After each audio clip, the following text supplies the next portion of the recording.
Good evening, everybody. Welcome back. Oh, the mystery of the world. I tried collecting up the latest rumors. If you're interested, here they are. The little girl in the hole, the tuning fork, and Tri-Edge. If you go to the Hull Guns Cathedral at 12 a.m., you hear a girl crying. Those who hear this girl will fall into a coma after a week. If you talk to 5 people about your experience, you'll be spared for the coma. There's rumors say the girl wearing something like a white nightgown will sometimes appear before your very eyes. Okay, now, as someone who's played this game, that's a real person in the game. There is a girl in white who's probably crying. Yes. That's real. The tuning fork. If you hear it sound like a tuning fork, you'll fall into a coma. Also, we heard it. Ding! When Tri-Edge appears. Of course, if this were true, I doubt anyone heard the sound would be start around the rumor. People come across a triple clawed twin blade in the game, of course, fall into a coma in real life. These people getting triangle-shaped wound while in the coma. The little girl is real. And she is spooky.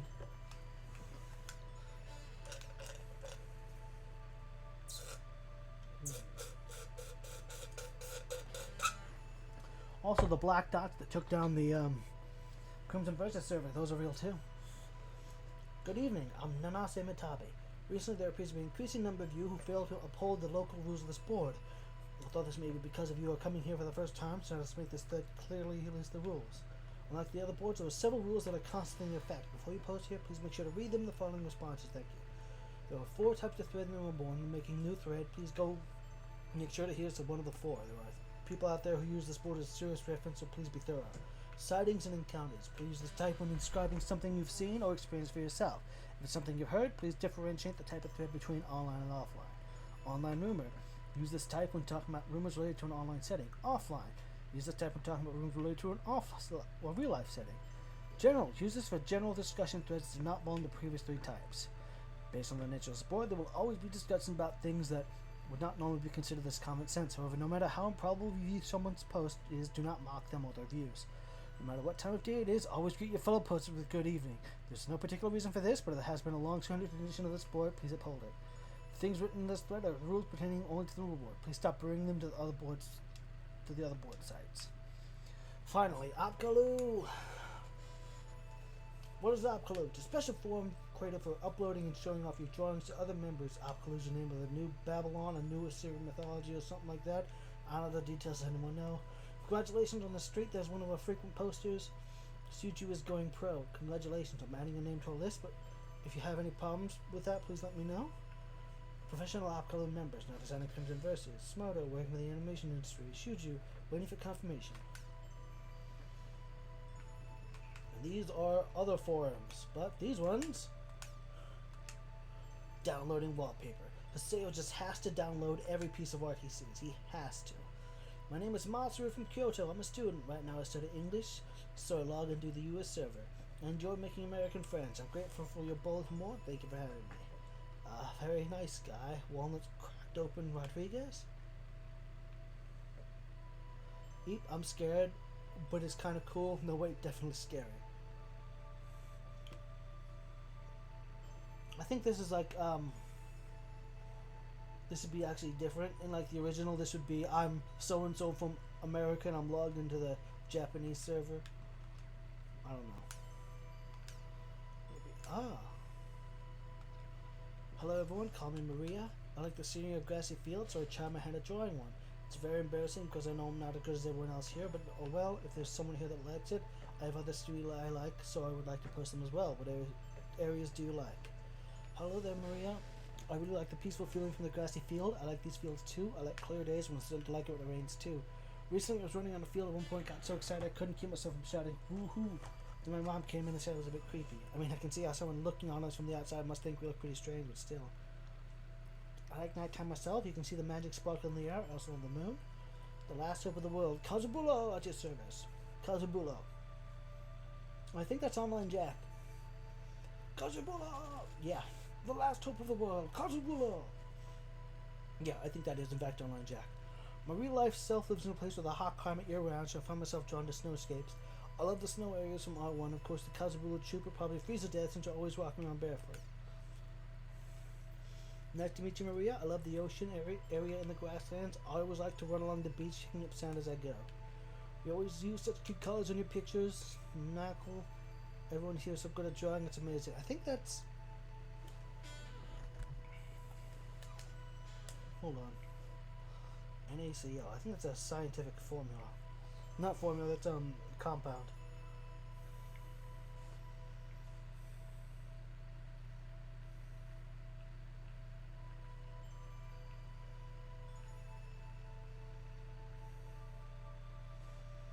Sodium chloride. Salt. Oh, it's salt. Hello, salt. I thought that was salt, but I wasn't sure.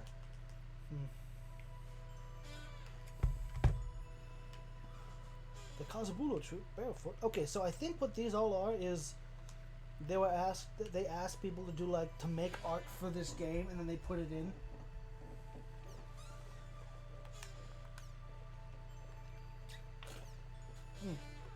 Seems there's been a lot of PK and other suspicious guild popping up these days that are making it harder to enjoy the game. Come on, can't we all just get along? Love and peace, brother. PKing's for losers. I bet the Chim Chims agree with me. You're kicking the Chim Chims too, aren't you?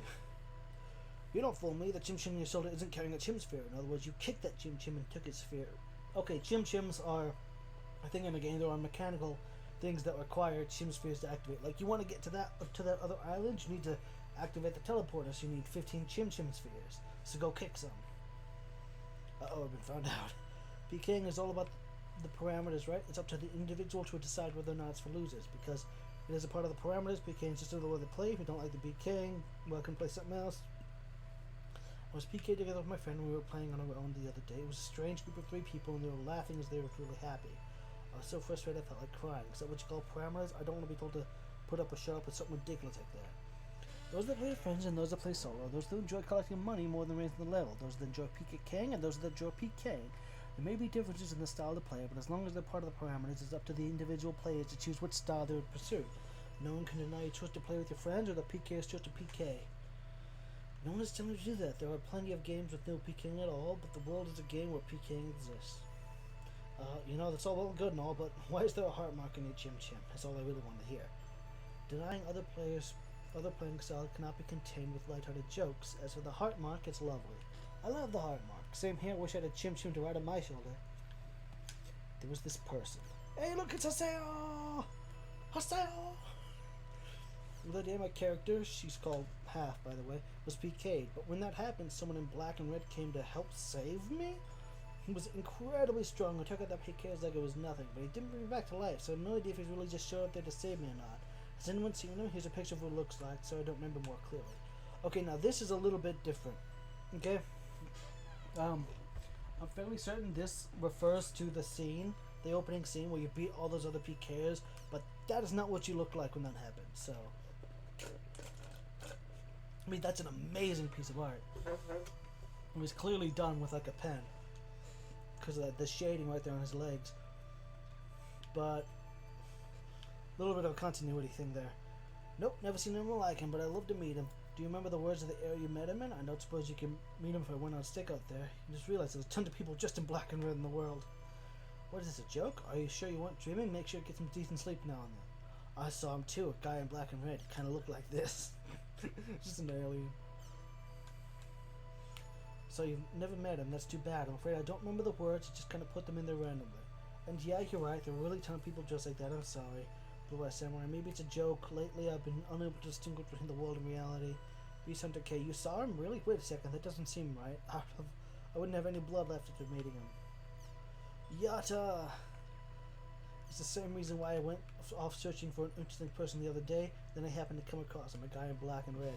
I was turning a corner in Makanu when I suddenly saw a shadow looming and ran right into its own. And when I looked up, all I saw was an incredibly thick chest. He said, "Sorry, but I couldn't see his face because of his damn chest." Here I thought he was going to fall in love. I thought the light Indian breeze was going to blow from underneath his arm.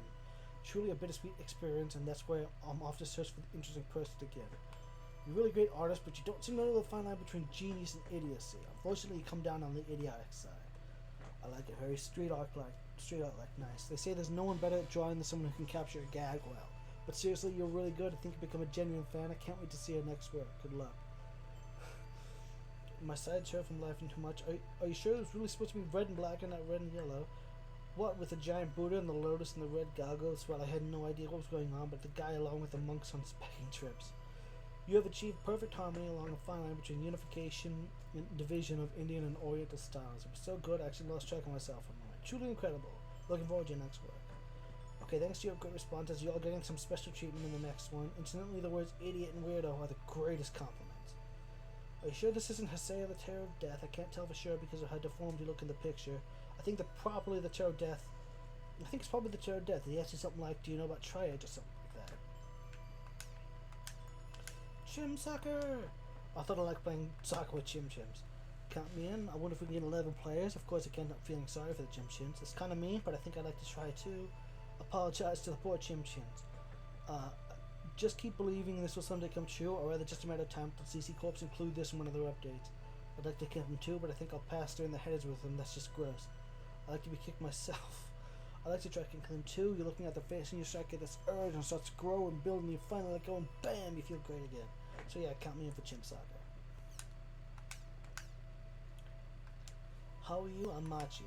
I'm an extreme noob who only just logged in for the first time the other day, but I'm already completely taken with the world. Recently I tried making a party for the first time and it's so much fun I found myself drawing without even realizing it. The above are the nice people who joined my party. Warham Sisters on the right, the other is Beach Boy. We fought a giant turtle. For some reason they were desperate to help. They also helped me get good items and build my XP, to which I'm very grateful. I heard lots of stories about PK, so I was secretly worried, and I'm very glad they turned out to be such great people. I love the world. What lovely sentiments, you all draw good. What a great illustration, but something about Beach Boy bothered me. I'm not sure what. He's kind of scary. Hold on, what? No, yeah, he looks kind of like... You can't really see him all that well. Nice to make your acquaintance. I'm known as Julius. Oh, what a beautiful illustration. I hope you let me accompany you on a future endeavor. I also hope you will draw me in another wonderful illustration afterwards. Although I'm my amazing artist. Wow. Lol, you've got, what's the word, talent, whatever it is, I'm jealous. Oh, I'm just clear. This isn't a post for a single to get together. Allow me to start introducing myself. I am the last hope of the world, the one known as Kazabulu, the red-eyed swordsman. I'm currently at level 9 and undergoing daily training. My playtime motto is bright, fun, and balanced. Everyone, I hope you will welcome me into your ranks. Your level's awfully low for being the last hope. Ouch, I see you don't hold back. Well, since I am the world's last hope right now, I'm not even a first hope. Which is why I'm currently looking for comrades who will help me save the world someday. Lol. Afro. Admin, doesn't this fall into public solicitation? Is this allowed? That's true, the sport is supposed to be for people to post their drawings and receive feedback. It's not really appropriate to place for party solicitations, but he did put up a picture, so I'm going to call it a gray zone and leave it up to the admin. But that's whom I decide the rules of the board. If there's a problem there's a post, feel free to delete it. Party solicitations fall into the following prohibited behaviors. Please be more careful in the future. However, since you have posted an illustration, the self-introduction part is not a problem at all. Don't be so formal, join up with me. Look at that.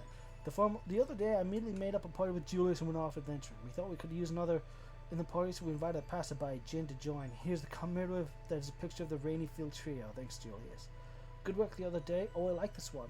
I'm indebted to you for drawing me so well. I think the pouring rain adventure would lead to a beautiful picture like this. Look at it. Whoa, that looks just like Jin. He was some character, wasn't he? He was a bit concerned about his hair, though. I hope the three of us can go off dungeon traipsing again. Thanks for the great time. Whew. That's all of the forum. But what's this? I now have a bunch of different things.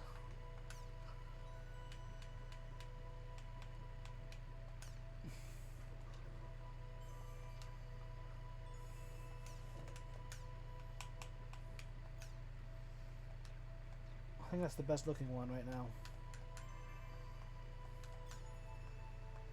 Nope, no other music. Dang. Okay, let me just save. Again, how long have I been doing this? An hour and 40 minutes. Of which I've played like 5 minutes of the game. Oh, what's this? There's more forum stuff. Sorry. I lied. I made you think that was done. The Medic Union, that's what it is. Governor Tadashi. How fair these citizens. My name is Governor Tadashi of the Medic Union. I used to be known as the 100-man killer, as well as the 100-man healer, but it's nothing, pardon me, just my chronic disease. I think this, the 100-man killer, that was actually Hesea. He killed 100 PKs, but he helped by healing him the whole time. My guild is here to bring love, bravery, and healing to the world, and our battle is never ending. However, the power of evil is great. The voices yearning for healing grow louder every day. You there, you passionate firearms. Don't you want everything you can? Don't you want to do everything you can to smash the selfish situation? Well, you're in luck because I'm searching for warriors just like yourself. If your heart burns as hot as mine, then come and fight by my side, and let us heal together, and let me know that the healing will return to the world. I'll eagerly await your application to join. As long as you have fire, passion, dancing in your heart, you're qualified to join. Entry procedure. Look at your member list in the next response. Whisper me your color not found on the list, and I'll come meet you myself to give you instructions. I mean, praise you personally. I'll give you a healing changer at-home key, and with that, you're a member of the Medic Union too. Protect the innocent from attacks of the black-hearted monsters sent from the evil organization known as Badass. If there is no monster to be found, heal the people of that area. Say Nyan at the end of all your sentences. Since I govern this guild, I don't say Nyan myself. Our character models are all from the 2 tribe. These are 18 names of our current members. Healer Red, Healer Blue, Healer Black, Healer Thunder, Healer Pink, Healer Orange, Healer Silver, Healer Curry, Healer Purple, Healer Carmine. Oh my God, look at all these. Heal Pink, Private Lady of the Lamp. Look at that. Heal Rose, Heal Sand, Heal White, Heal Cobalt, Heal Green, Carbon, Crimson, Iris. Huh.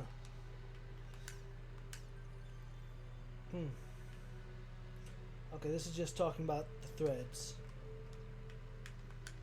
Elementals. Hello there, start playing that set of questions off the bat. And they have fire, water, something like that. There are 6 elements together. Fire, water, earth, light, and dark. But the current version has now light and dark implemented, so right now it's pretty much just the other 4. There are 9 elements in total. Fire, water, earth, wind, light, dark, neutral, physical, magical. Among these, fire, water, earth, wind, light, and dark are connected as opposing elements. Opposing elements are elements that cancel each other, and each element's opposite element is also its weak point. Fire weak against water, water weak against fire. Neutral is just that, an element that doesn't belong to any of the other 6. Yep. Monsters that run away. Those are the lucky animals. Seeing the animal that runs away, it's a chimchin or a lucky animal. Yep. It's a lucky animal. It's an NPC which, if you run up and catch up to and kick it, will give you a lucky effect. It's very beneficial. It's pretty useful effect, so do your best tracking them down. There's the moon rabbit gives EXP. The elephant raises your max XP to by 1.5 times for a limited amount of time. The anteater gives you lots of consumable items. The monkey summons a king chim chim. Oh, there's also the horse, which takes away half of the enemy's health, which is a very important thing. The Sleipnir. I've used that to beat the Doppelganger. The Doppelganger is the hardest enemy in the game.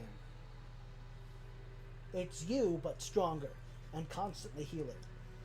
By using Smokescreen and the Sleipnir, because Sleipnir will attack the next 3 times you get into a fight, it will cut the enemy's half in health. What that means is you can get into a fight, Sleipnir will come, heal half the thing, use Smokescreen, and then get into the fight again when Smokescreen wears off, cut his health in half again, it's now a 4th. Do that one more time, it's now an 8th. And if you've built up your awakening, you can possibly kill him with that. But you have to be very quick about the awakening, because his health will immediately start to come back up. The day I broke a bell in the dungeon, a strange Chim Chim came out. Chim Chim attacked me. That's the King Chim Chim. Special kind of Chim Chim. Hope it's not a monster. And then attack. You get, I think, 50 Chim Chim for killing King Chim Chim. Also, apparently they rarely drop the crown, but I don't really get that. The dark guy PK'd me. While walking along the area, we PK'd by a guy dressed in all black. At first we thought it was just someone being annoying and changed the area, but then he followed us to a new location. It's one of those new stalker PKs. At any rate, he kept following us everywhere, and I asked him why he PK'd. He wouldn't even answer me. Man, that guy was creepy. We tried to fight back once, but we were no match for him, and the whole group was wiped out. It was heartbreaking. Once enough of you. I've been PK'd before too, so I know what it's like. It really sucks. I won't say all PKing is bad, but pointless stalker PKing shouldn't be allowed. It's against the law to stalk people in real life, so why should it be any different online? Please don't let it get you down, June Pride. Don't let PKs win by giving up the world. What the hell's with that? The guy just follows you all around without saying a word. What a jerk. Wonder what's going on with the world lately. With all these bugs and stalker PKs, it's getting to be too much. For that matter, don't go crying just because you got hurt. What kind of guy was it? If you want, I'll track him down myself and set him straight. Beatrice, Stella, thank you both. I'll do my best. You're right, I won't back down from a stalker. I think it was a partisan with the same design as me. His entire body was giving off black effect. That is a doppelganger. I was just talking about them. with a PK named Doppelganger. Oh, it's a monster. What do you mean? There's a monster like that out there. It's a monster that takes the exact appearance of a player and normally doesn't do much except wandering around. When it spots a player, it'll attack without notice. It's said to have a much higher level than the player it's attacking, so theoretically no one can beat them, even though there's an HP cap. The reason you felt like he was following you everywhere is because they're in every field, but for some reason they never show up in dungeons. I wonder why. If you ever see one, well, the best thing to do is run away without being spotted. It wasn't PK, it was a monster. No need for that, everyone listening don't know. If you ever end up in a doppelganger, just use a smoke screen. Yes, the only way to really beat a doppelganger is my way that I've said. It's real hard. Hi there, I'm Black Cat. This is my first post, so I'm kind of nervous. I have a question of sorts. The other day I ended up becoming the leader for a group, but it was my first time, so I didn't quite know what to do. I'm afraid I've made things unpleasant for the other party members. Actually, they told me to my face how much I sucked. What are some things that I should do to better lead a party? I eagerly await your instructions. Main thing to keep in mind leading a party, have a good strategy, decide who will play what role. Make a well-balanced party. Choose an area appropriate for your party. Double check your expendable items.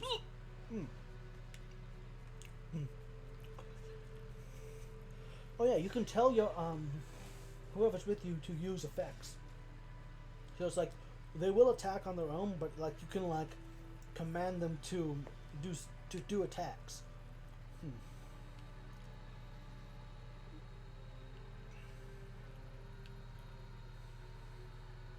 I don't need to read this. It's nothing important. It's just how to fight in the game.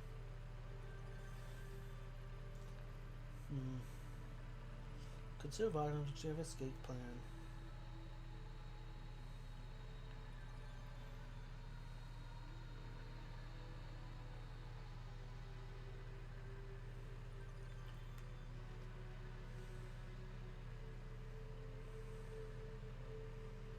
Oh, here's some areas for me. Cool.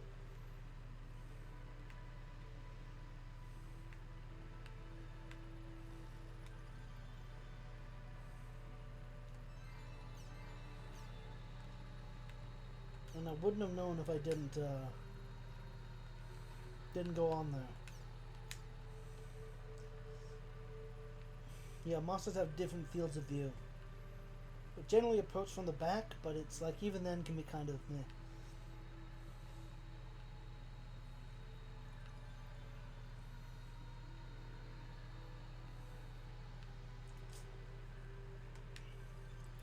Let's see the wide and far, very narrow and far, large monsters widened. You can't really sneak up on a large monster very well. You have to go directly behind them.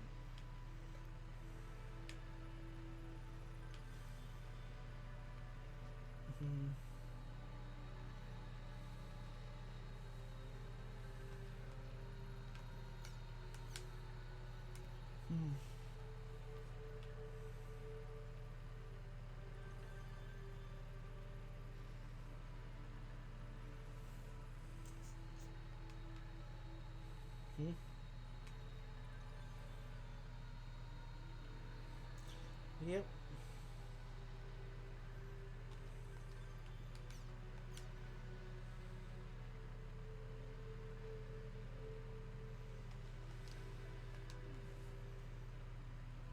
Okay.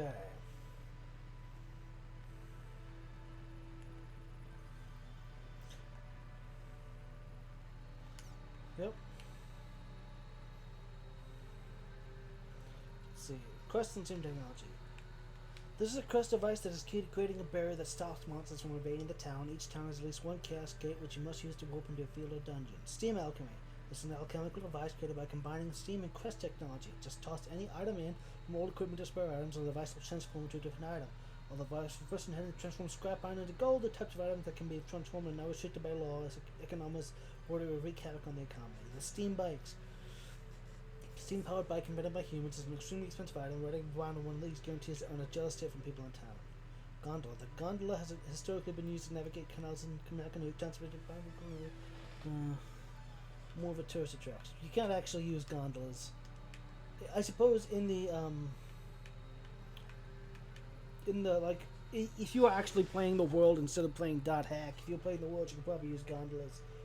I mean, because like there's limits to what you can do on a single-player game. Now, this is the lore of the world. and I will have to read all of it because it can be kind of hard to remember it all, but you have to know it all, because not for any real reason you have to know it all, but like there's this one quest where it just asks you random things about the lore, and it's a mandatory quest, I think. Okay. So this is the lore of the world R2. The world that... It's lore within a lore. So I've already given the lore about the Dot Hack series of games. This is the lore about the game that they're playing on Dot Hack. Genesis of Grief. Long ago, before the earth and heavens existed, two brothers lived in the world. Able to read each other's hearts without so much as a glance, the two were fully satisfied. The world was two. The two were the world. One day, the elder deity accidentally broke the younger deity's treasured sword. Furious, the younger deity retaliated by slashing the elder deity's treasured spear with his broken sword. The spear split in half, and the elder deity erupted in anger. And so, glaring at each other, one holding his broken sword, the other's broken spear, they fought. The war waged on for 7 days and 7 nights. On the 8th day, the younger deity realized their foolishness and went to the elder deity to quest the truth, but the elder deity, still blinded with rage, saw this opportunity and thrust his spear. The spear pierced the chest of the younger deity and took his life. The younger deity's final breath became the heavens, and his fallen body became the earth. The fountain of blood erupted from high and became the sun. The broken sword shattered and formed the moons and stars in the heavens. Feeling great shame, the elder deity wept. His tears became the rain and fell to earth, forming oceans in its deep contours. From eternal tranquility, the world was set into motion. New life. The elder deity mourned the loss of the younger deity for many years, but eventually he grew accustomed to his sad, lonely life. One day, unable to bear his loneliness any longer, the elder deity removed one of his eyes and created a goddess. The new goddess looked at the elder deity and exclaimed, "Thou art handsome," and with her voice the world was filled with sound. The elder deity and the new goddess gave names to each other. The elder deity received the name of Sol, the god of creation, the goddess Mulin, the goddess of the harvest. Then the elder deity created the land of the dead in the darkest part of the world. He sealed the spirit of the younger deity and gave him the name Cernunnos, the lord of the dead. This was how all things were named and given a purpose. Sol gave birth to more gods and goddesses. Mulin gave the new gods names, and Sol gave them purpose. One ruled the sun, another ruled the oceans. One ruled the weaving thread, and another the stoves. This was how the sun traveled the sky, and the oceans beat against the shores. The loom spit out threads, and the stoves held the fire within. Sol then gave birth to trees, plants, beasts, birds, fish, and insects. They all spread throughout the world, each finding a place to live. The world was filled with life. The last to be created were the elves. Sol created them in his image, and it was them he loved best. Sol asked all the gods and the creatures to grant the elves their blessings. Each god, goddess, and creature happily gave the blessing to the elves. As a result, the elves were faster, stronger, smarter, and more beautiful than any other creature, and moreover, they could speak the languages of all creatures. However, Cernunnos, lord of the dead, withheld his blessing from the elves. Unaware of darkness, the elves' hearts were ever wrapped in light, but because of it, they had an incredible innocence to them. The fools. The gods entrusted the earth to the elves and created their own realm in the heavens, known as Keltrai, the city of dawn. And so the elves ruled the earth and the gods ruled the heavens. The gods built a path connecting heaven and earth and called it the heavenly path. The heavenly path was used to deliver the light of the heavens and the gods down to earth. Guarded with the light of the sun and the light of the gods, life on earth flourished, and it seems that peace would last forever. But as time passed, the elves began to believe their powers equaled those of the gods. They built the aerial fortress Fort Oof in the sky to enter the realm of the gods, insisting that they too be treated as deities. Sol was furious. He took from the elves all that was good in them. The elves became slower, weaker, and uglier than any other creature. Mjolnir scorned these foolish creatures and named them humans. The despised. There were some who protested the treatments of the elves at the hands of the gods. Those were the elves who had not wished to challenge the gods to begin with. They stormed the heavenly path and threw themselves before the gods, crying, "Why must you punish us when it was not we who drew our swords against you?" "That is true, but that is not the only sin," the god answered. The elves asked again, "What do you mean by that, O gods?" The gods answered, "Very well then, when your brethren raised the swords against us, where were you and what were you doing?" To that the elves replied, "We were at the altars praying to you, our gods. We pray that the fools who disobeyed you receive a divine punishment." The gods retorted, "Were you not merely praying that your own lives be spared?" The elves' faces turned red and they could not reply. Suddenly God showed their anger. "You are more foolish than the fools who do not know the place, or even than the humans. From now on, you should wear a mark showing your supposed innocence and piety." And just as this thundering judgment was made, each of the elves gathered at the heavenly path began to transform. They grew tails, and their beautiful faces turned into those of beasts. When they saw how they had changed, they screamed in shame and disappeared to the dark corners of the world. The grunty race. Having lost their wisdom, humans brought war and chaos to the world. They had been reduced to creatures concerned only with domination, and so they commanded to make war on all of the races. Soul gazed down in sadness at the ruined earth and decided to use the goodness he had taken from the elves to create the race of Gunties. He dispatched them to return peace to the world. But the gods were afraid that the Gunties would suffer the same flaws as the elves and voiced objections to the Soul's action. And so Soul cast a curse upon the Gunties and claimed, "Listen carefully to me. I have cast a spell on you. It is a curse, and a magic word is its key. If someone, even just one person on this earth, says this word, a terrible calamity will fall upon every one of you." The Gunties beseeched him, "Great Lord, then how will we ensure this calamity does not pass?" Soul nodded his head and answered, "You must not oppress others. You must not be bitter.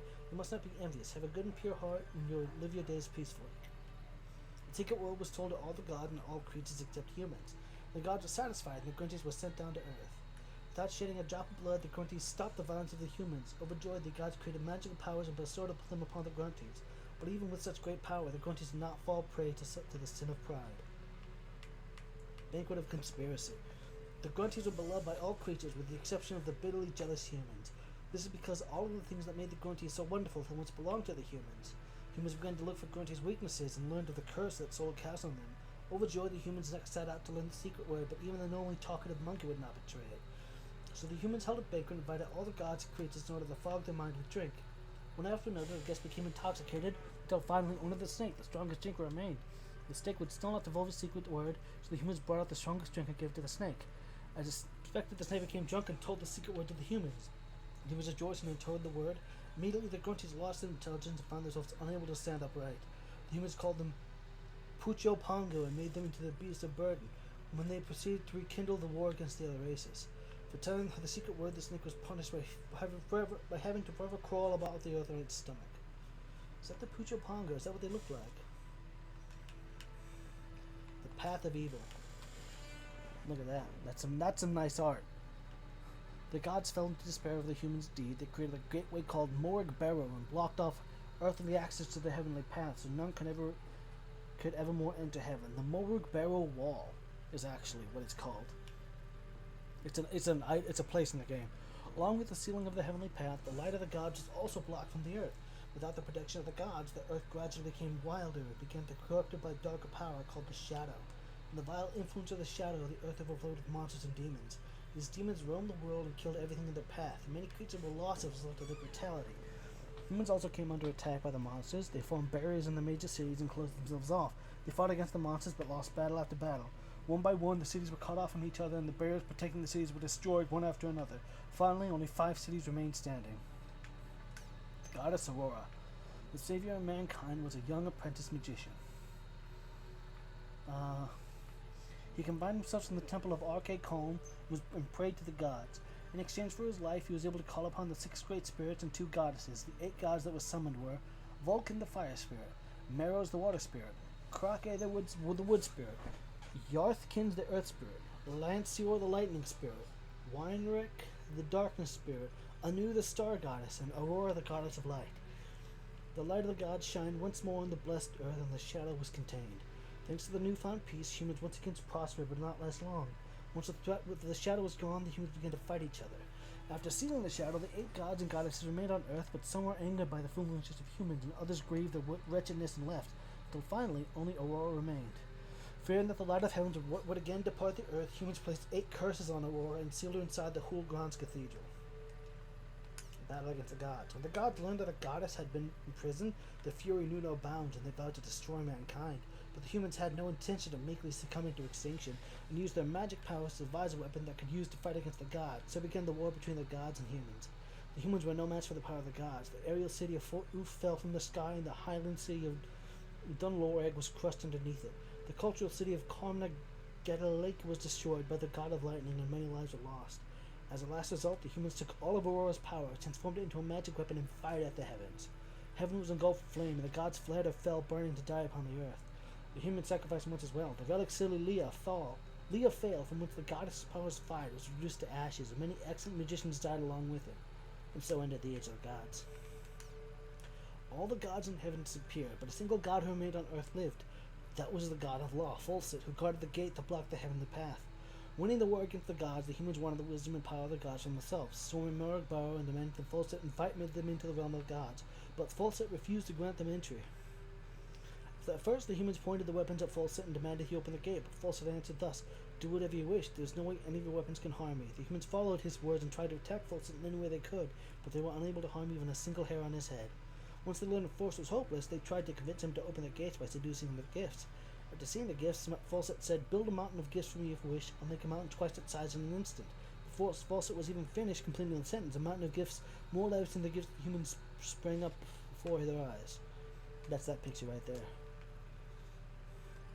Let's see. After learning that both the Force and flattery are no avail, the humans got on their knees and begged pathetically.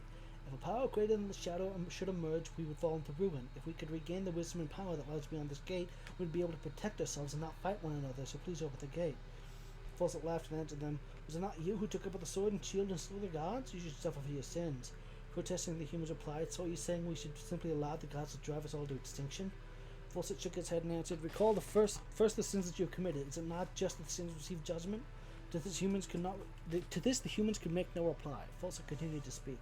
"But all human beings have the right to atone for their sins. Human, child of sin, if you want this gate open, then bring back the lost gods. The gods will rise again, born from the dogma of believers.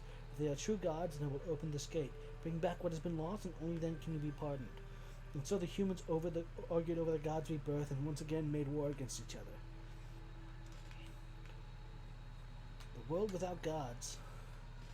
Without the gods, the world fell into stagnation. With none to command them, the sun stood in place, and the tides ceased to ebb and flow. The looms gave forth no thread, and the elements no warmth. Mankind now had to perform all these functions themselves. Despite these hardships, humans did not cease their wars with each other. Soon they invented different types of magical tools to improve their lives. That is why time never passes in any area you go to. That's the kind of reason. The sun is stuck in the sky. Just like the world, a dazzling twilight dream. In some places, it's stuck at twilight forever. Like the eternal city of Makanu. It's just always sunset there. 10 years after the Great War with the gods, a researcher visited the ruins of Fort Oof. Many had avoided the ruins of Fort Oof, Theophale, Carmina, Kilika, and Dun. After the Great War, in fear and hatred that they were haunted by the spirits of the dead gods and goddesses. This belief was further enhanced by the fact that most who set out to explore the ruins never came back. However, this particular researcher did return, and he brought with him a creature with the body of a human, the head and tail of an animal, and the creature was a beast. One of the original elves, technically, who are cursed. Humans and beasts. At first, humans and beasts were friendly with each other. But while the beasts revered nature in the old ways, the humans were too innovative. It was the beasts who first discovered the creatures called Chimchims. When the beasts saw the light of the gods in the Chimchims, they decided to revere them as the legacy of gods. But the humans captured the Chimchims to research them, and after discovering a way to extract energy from them, used them to invent steam machines. The beasts protested this treatment, but the humans would not listen. As the humans' use of steam technology advanced, they abandoned magic as old and obsolete. The beasts continued to revere magic culture and rejected steam technology. Humans scoffed at the beasts for being stubborn and small-minded. The beasts came to despise the humans' foolishness. Eventually, the beasts decided they could not leave the gods' rebirth to the fools and proclaimed that they too would participate in the gods' rebirth. Falset granted their participation. Humans are outraged. They believe the gods' rebirth was their right. The two sides, antagonism toward each other, began to deepen and finally broke out. Humans gathered their armies and steam weapons, but found their weapon production was lagging behind. Desperately, they built the great factory of Breg Elpana, but still they were unable to create the necessary weapons. That is a server city. Makanu is one of them. Breg Elpana shows up in the second and third game. Beasts were mighty in the ways of magic, but small. No, only in the third game. It only shows up in the third game, sorry. Mighty in the ways of magic, but small in numbers. They were unable to marshal a large enough army. Humans were weaker, but more numerous. Beasts were stronger, but fewer in number. And the war continued to rage on. The three dogmas. Eventually, both humans and beasts grew tired of the long years of war. However, neither side was able to strike a decisive blow, and none knew a way to stop the cycle of wars and bring the entire gruesome conflict to an end. This never-ending cycle, a new faction was born, comprised of both humans and beasts. The new faction concentrated on pure pursuit of power and incorporated the crest technology derived by humans and the steam technology loaded by beasts. Both humans and beasts feared that this new faction would enter the war, and each side sent emissaries to the other and called for a ceasefire. At first, both races were hesitant, but they were forced to accept the sheer toll brought on by the war. And so the war between the two races ended, but the conflict continued. Beasts continued to insist on participating in the gods' rebirth, and the new faction proclaimed their participation as well. Humans chanted for steam technology and innovation. Beasts were for crest technology and tradition. The new faction was for the pure pursuit of power. They began a quiet, colder war. No winner was decided in this war, since no gods were born from any of these forces. The three-way war smoldered, and in time the faction came to be called the following: Arvakiv, the innovators; Ogmois, the conservatives; treacherous the pursuers. To this day, the Recode knows no end and quietly drives the world ever closer to its doom. Races, the humans. Many humans have a tendency to look down at the beast tribes because of the primitive way of thinking technology and animals between the two races called strife in the past. All humans have very average abilities and are capable of doing just about anything. They are highly adaptable and able to handle all kinds of obstacles that face them. The beasts. Beasts are race creatures with the body of a human and the head and tail of an animal. They place a high value on the technology and culture from ancient times. They tend to resist innovation. As a result, same technology has yet to spread in their cities. Beasts are separated into 3 tribes that are differentiated by their appearance and abilities. Although beasts possess amazing abilities and skills in some areas, they are extremely vulnerable in others. They pose fierce united fronts with their tribe to overcome these vulnerabilities. The 3 tribes. The Yacht tribe, the big ones. Beasts of the Yacht tribe have fairly large bodies, although they have bodies as hard as steel that are capable of resisting physical damage. They have limited understanding of magic and are highly vulnerable against magic attacks. The Lee tribe possess bodies similar in proportion to humans and have quick reflexes and speed. Also like humans, they have average physical and magical abilities, but they're still slightly less resilient. The 2 tribe. Beasts of the 2 tribe are smaller than the others. They are highly sensitive and possess great magical abilities and wisdom, but their bodies are much more fragile and they possess almost no resistances to physical attacks. Gods and goddesses. They created and ruled the world long ago. Most were slain in the past wars. Only 2 of them are confirmed to still be alive to this day. The god of law, Falset, guards the barrow wall that blocks the heavenly path. Only those who are worthy can open these gates and into the land of the gods. And Cernunnos, Lord of the Dead, he was defeated by his older brother, sealed in the kingdom of the dead. Refusing to recognize his own death, Cernunnos appealed to his brother 7 times to be brought back to the land of the living. All 7 times his pleas were denied. Furious, he led his army of the dead against the city of the dawn in order to force soul to return his soul back to his body. When he tried to cross the lake of the dead world of Indalaklu, the root of the white giant tree, came down and blocked his path. Cernunnos was forced to return to the kingdom of the dead. It is said Cernunnos still plots to return to the land of the living and rule over it. The monsters in the world are said to be his pawns. The Vital Vistas are machine dolls created by steam technology and treated as domestic servants by humans. Oh, let's look at the time. I've gone way over for this episode. I'll continue this in the next one. So then have a good evening, everybody.